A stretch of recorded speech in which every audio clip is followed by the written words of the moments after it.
In this video, I'm going to show you how to draw lines in MetaTrader 5.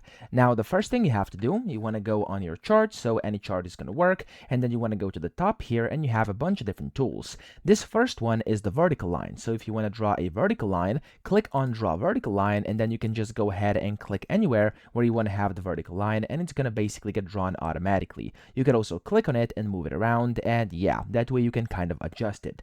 Then you have this one, which of course is the horizontal line, so we can go and click on this and click anywhere where you want it, and again you can move it around if you want to, whenever you want to. That works too. And then you have things like trend lines as well. You can click on here, and then with the trend line you basically have to click and drag with your left mouse button, and you'll be able to draw a trend line. And then by basically clicking here on the edges where you can see these small squares, you can go and adjust it. Okay, so that's how this works. Now you also have different ones, like over here you have like channels and Fibonacci retracements, etc. But that's essentially how to draw these main lines over here. So I hope this video helped you out. If it did, please subscribe to the channel and help me out as well.